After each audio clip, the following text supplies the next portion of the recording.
I'm Mark Farner. Blast off to the music universe. Classic rock fans are going to love our next guest. He's been with us before, and we're super excited he's back with us.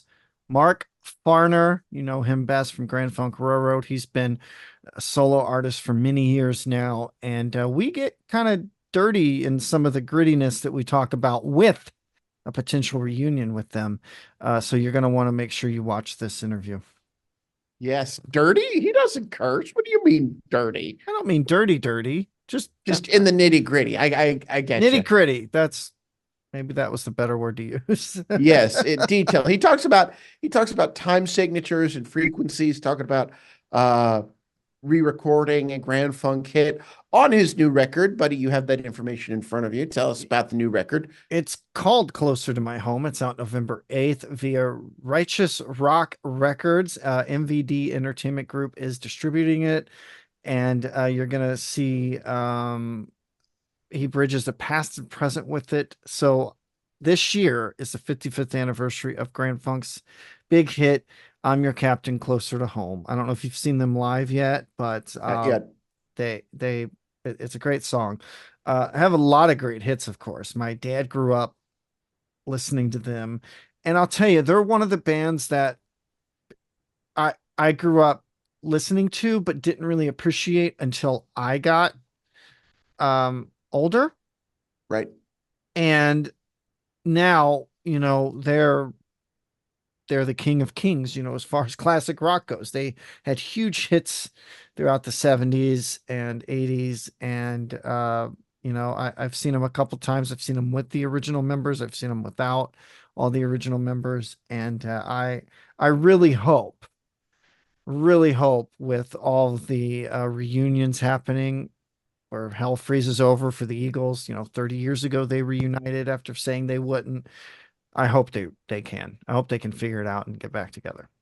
And here's Mark Farner talking about it and maybe making a little news, leaving no secret of where he stands on this. Mark Farner, welcome back to the music universe. How are you doing? I'm proud to be sucking air, buddy. Aren't we all? Yeah. Well, you've we chatted with you a few years ago, and I was just saying it was an absolute blast. And now we're celebrating the 55th anniversary of such an iconic hit that you wrote and sang, and you've got a new album to celebrate that. Please tell us about it. Well, the album is produced by Mark Slaughter, my good friend and brother, and we had such a good time doing it. We kind of stretched it out a little bit, it's like took us 2 years to do it. But he's a touring musician. I'm a touring musician. And sometimes it's hard to get us to stop touring long enough to do some.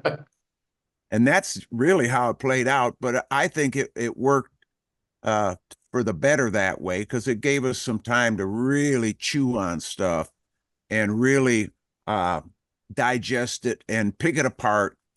Um, and really, only thing we wanted to concentrate on was the feel. And as a producer, Slaughterman is killing it on the feel. And I'm so proud of this record, this red vinyl record for the collectors.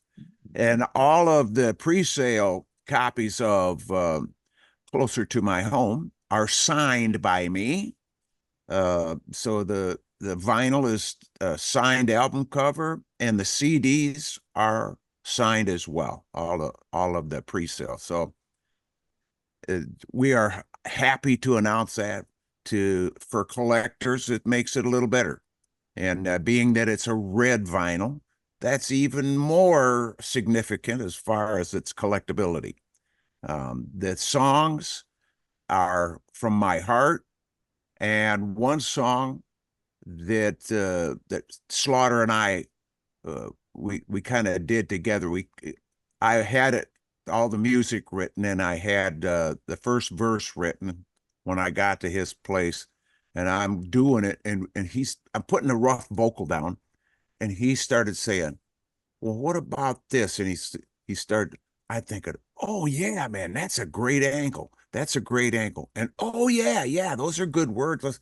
So we end up co-writing anymore, and I think out of the whole album, that song is a reflection, more of a reflection of forgiveness than any other song, and I'm proud of it, and proud that Slaughter and I get along so good. You know, we have mutual respect. I respect him utmost, and he has the same respect for me. That has, you know, made this a special album, and it's there in the grooves, as they say. Yeah. Now it's Closer to My Home is the album, like you said, it comes out November 8th. What Yeah. was the inspiration for the project? Well, the inspiration, I did a show, and when we were in New York City, we were doing Rock and Roll Fantasy Camp, and Slaughter was at the camp. And Howard Stern asked David Fishoff, who Fishoff is the owner, you know, he's the mastermind behind Rock and Roll Fantasy Camp. And so Stern called him and said, "Hey, I want Mark Farner to come over here and do I'm Your Captain on the air." Uh, and so I said, you know, when David brought it to me, I said, "Hey, well, who will I use?" I mean, he says, "We got great musicians here, man. Take your pick." And anyways, I had Kip Winger on bass. We had Sandy Gennaro on drums. Sandy, of course, is from Joan Jett's band, Joan Jett and the Mhm. Black Hearts. We had Teddy Zigzag from Guns N' Roses on keyboards. We had Bruce Kulick on acoustic guitar, Mark Slaughter on second guitar, and me on guitar. And we had the vocals killing it, man. It was wonderful. And Slaughter was standing about 2 feet away from me, and he's singing. And I told him after it was over, I said, "Dude, I didn't know you could sing like that. I knew that he was like a belter, you know, that he could Mhm. really push it out. But I said, it was beautiful, man. You hit those harmonies perfect." And so anyway, we kind of really got on at the camp and got to know each other a little better. He sent me a track, and he said, "This is something that I have produced. Tell me what you think about it." Well, he sent me a few tracks, and I was loving it. I'm going, "Damn, he's really got it down, man." And I said, "Are you the one that are producing your stuff?" He said, "Yes." And he says, "I want to make you an offer. I will offer you that to produce an album. Just let me produce it, and it'll come out sounding like what you're hearing." I went, "Oh my God, yes. Let you, let you." But you're Mark Farner, man. I think you know, it sounded like the honor was all his, and the respect became mutual. I love that. I Thank you, love man. that. Thank you, man. Speaking of live performance, we last spoke to you when there was no live performance. COVID had shut everything down, but now you're out back performing again. How does that, I mean, these last few years, obviously, how does it feel to be back on the road? You mentioned you're constantly touring, which I know you are. And how does it feel to finally be back with the fans and playing the hits?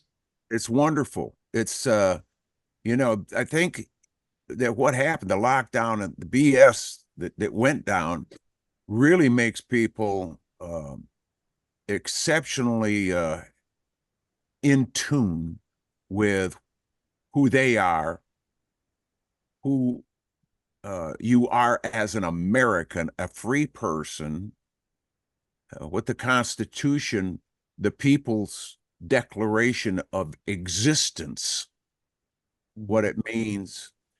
And people are genuinely showing their affection like they never did this prior to COVID. But I'm telling you, I'm not saying never, but not to the degree. They are so appreciative. Audiences are so appreciative of being able to go to a show and have a beer and buy a t-shirt and listen to the music, and there's just an awakening that I think, no matter what, the COVID was horse bucky, but what happened with the people, the audiences, was magic. Yeah. Well, I have to say, one of the guys you're talking to, and it's not me, hit 100 concerts last year and is on the verge of doing that again this year, just attending that many. Yeah. Wow. Yeah, Yeah. that's a busy guy. And a lot of it was some inside baseball. Seven of them or five of them were thanks to your friends over at the Golden Nugget, who had us out there, and we could hang with Dave and Jamie during the NFR and all those guys. So I know you hit up Vegas a lot.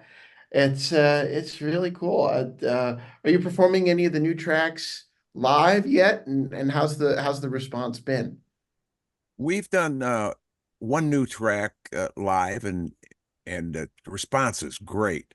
And of course, it'll be in the set. Real is the first single that we're pulling, and it was the thoughts of the people that are involved with the publicity, and uh, Jody Best, of course, she's a big influence on what we picked and what will be played next for a single. We have to rely on other people's expertise, even though I myself may not have picked uh, that particular song. It's a good song. I like it, but they're kind of looking, the people that have listened, and Eddie Trunk is one that Mhm. said, that that's a crossover or potential, crossover potential. And I guess, when you could cross over, you're looking at a bigger audience and more influence. So uh, I went with their choice, of course, and live, it's a great song to do live because I play slide on it, and I like playing slide. I really, I never played slide till I died, Clyde. And is that because as the artist, as the performer, you are too close to the music to really judge objectively what's going to work? Or oh, bingo, okay. Word, word, word. Well, I I want to hear your take on going back in and deciding to re-record that Grand Funk hit, I'm Your Captain, Closer to Home. How did you recapture that 1970 moment? We took the original, well, first of all, you know, everything recorded nowadays since somewhere mid 80s, I'm thinking it really is recorded to a click track. Mhm. And I don't care how much they push that little button, that humanize button there, buddy. They it's not going to be like a real dude, right? Right. So I'm Your Captain, Closer to Home. There, there was no such thing as a click track back then.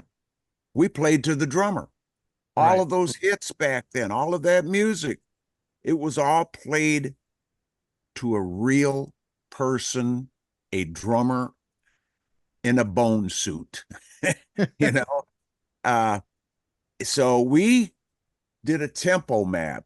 Josh Egan, who played drums on this particular cut, he did a tempo map of Brewer's original tempo, how it went up and down. I mean, if you looked at that map, you going, what the hell? I mean, it was all over the place, but it doesn't sound like it. It's Right. just naturally, in and out. If the drummer does a fill, uh, a lot of times he's going to make it to one before you do if you're tapping. Just gets excited, about what he's doing. So we wanted to capture that, and Josh certainly did. And he played Ludwig drums just like Brewer played on the original track. Oh. The major difference in this, guys, is that in the original track, it was cut in the standard tuning for the United States is A440. Mm-hmm. And it was cut in A440. The orchestra, all the orchestras around, in the US are A440. That actually changed from A432 in 1953. Hmm. And I have been playing live and recording in A432 for 15 years. So I really enjoy the frequency, the tuning standard, and everything is just better for me. Mm-hmm. To hear an acoustic guitar tuned to A432. When you get there and you're getting to that final intonation, there's like a whistle on the note, this harmonic that occurs on every string. I love it. It's like, ooh, this is magic. This stuff is magic. Mm-hmm. So we re-recorded it in 432. I played bass, I played guitar. We did all of the string stuff according to, the original recording. I did all of the background vocals and Mark Slaughter, he did sing on a lot of the tunes. He did not sing on this particular tune. Um, I think it's, my song. I close my eyes when I'm singing and I become the character of the song. I love that part of it. And when I do that, I know I'm putting something extra in there for somebody to get a hold of. Mm-hmm. And I am very proud of what we've done here, and can't wait to hear people's reaction to it. I'm excited. And you've got a CD bonus track, Friends Forever. What was the decision to hold that for the CD only? Well, the vinyl, of course, you guys know that it's only capable of so many minutes. And we had one that was, we had to pull one song out of the mix for the vinyl. And we said, why not make it one that is special with Jim Peterick, his involvement, his writing and his guitar playing in that particular track. He played lead guitar and he played some of the rhythm stuff in it. And it's got, it's him. I mean, this is Eye of the Tiger dude. and Mm-hmm. uh, so we thought that's the one. And that's one that people, you wouldn't mind having that CD. I still have, I got old cars. I still have CD players in my cars, dudes. I have 2,000 CDs, so I'm all about CDs. Yeah, Yeah. and I think he's going to have more than that when this comes, and he's going to get both the red vinyl and this, and we'll have to get one of those first edition signed ones and make sure we can. Mark, before we let you go, last time you were here, you brought it up. We were scared to approach it, but you brought up the current state of things with Grand Funk Uh, and the fact that it's pretty much the company meetings every year, and that's that. But as more and more bands continue, including bands with tense histories, continue to reunite, and Oasis, the reunion is basically a meme at this point.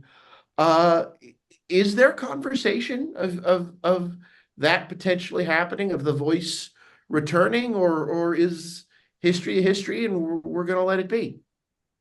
so far, Matt, no. There hasn't been any discussion about and the last thing I heard from a friend of mine who is a fan too and listens to all of the interviews, he told me that Brewer said there's no chance of the band getting back together. But you know something, I I believe in miracles, and Yeah. I believe love is the strongest power. I'm not. I don't want to lean towards any kind of negativity. Right. I would like to see the band get back together for the sake of the fans. This would be such, it would be such a thank you to say thank you to the fans by doing it. I mean, is there any other way that would be more significant as far as us thanking the people that made us who we are on stage? I think not. I agree. I agree. I told you last time, saw you guys in a free show in St. Louis at Union Station, and you guys killed it. I mean, you guys, we were like front row, and my dad got a drumstick, which I still have, and you guys just killed it. So there's nothing like the original chemistry. Yeah, man. There's only three people in the world that can make that noise, the genuine noise. And we are all three still sucking air.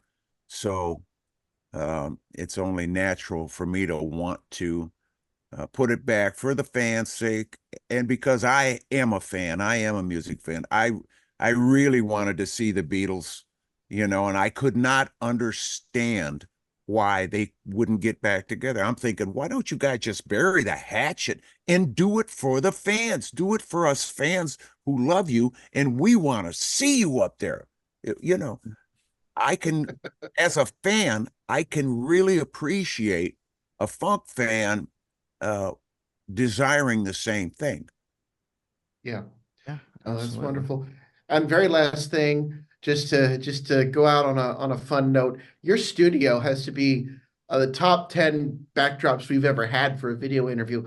I love it. It's like you're set up to do a concert the minute you get off here. It's a really cool studio. I love it. Thank you, Matt. Yeah, this is where we get the rehearsing done. And with all of the stuff hanging out around us, it's not hard to get nostalgic. No, Yeah. I love the American flags. It's great to see that back there. Thank you. Thank you. Thank you. Awesome. Well, Mark Farner, new album coming out this November. Thank you so much. We really appreciate your time. This was a real pleasure. Good to have you back. Thank you for being with us. Pleasure is mine, brothers. Matt, Awesome. buddy, Thank you. rock 'em alive, rock 'em alive. Absolutely. All right, buddy, I got a question for you. It's always a scary thing when you start a sentence like that. You're a drummer. Yeah. What's a bone suit? Skin. Ah, I see. Interesting. Interesting factoid then Well, that he gave us. but he's saying there's a real person back there playing. Right. And I love the fact that, click tracks. I mean, you hear it all the time. You don't realize, but mostly everything you're seeing live is to a click because of some reason or another. And I hope to Well, God it's not because of tracks, but I'm getting there. To go out and play and have that natural energy speed you up and slow you down as a drummer. I mean, there'll be people that are hardcore. Hey, don't do that. Well, it's part of it. It's just part of being in music like that. So I I mean, think I love that they recorded it that way in the 70s and they did it that way now. I think here's my theory on click tracks.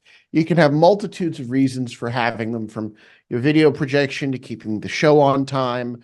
We've talked about Reba and how her show needs to come in at 90 minutes. And in fact, the super fan friend of ours who was at a show that we were both at noticed that as she was descending after her encore, she tapped her hand because she was actually 2 minutes late, because her ovation when she stopped singing for one of her couple of talking breaks took too long.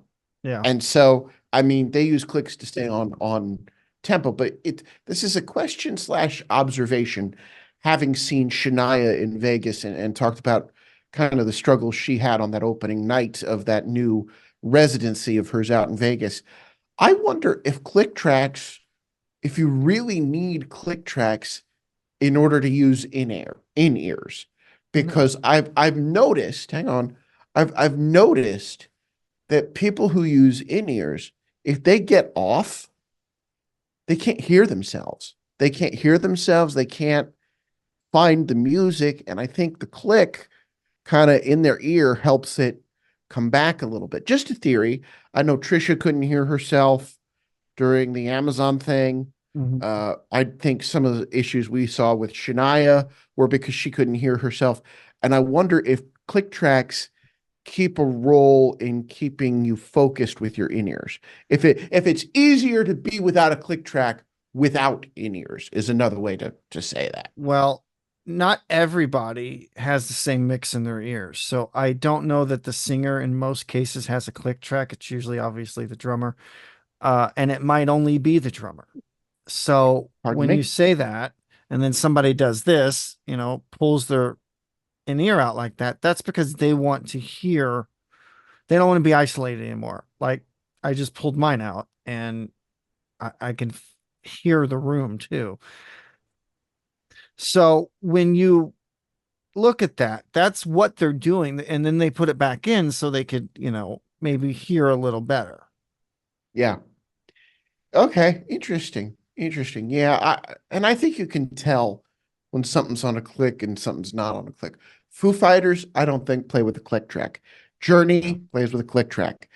And I just think at the massive scale that some of these shows are, it's not necessarily a bad thing, but it can stifle the drummer a little bit and stifle the jamminess a little bit. I'll tell you what, Dead and Company, no freaking click track. They're just off and running. Yeah, you have to be. I mean, you have to be. And, I've played with them live. It's not my favorite thing because I don't want to be just stuck to that, but it depends on the artist. I mean, some artists, they want you to be stuck exactly in line with the music, and they don't want you, you know, going up, speeding up and down or anything because of the energy. So they want you to be on it. And you have to really know how to do that while you're playing with a live band. It can be tough. Right. Well, for the music universe, I'm Matt Bailey. And I'm Buddy Yon. Thanks for listening and watching. Be sure to check us out at themusicuniverse.com. Like, subscribe, and share at the Music Uni on socials. Take care.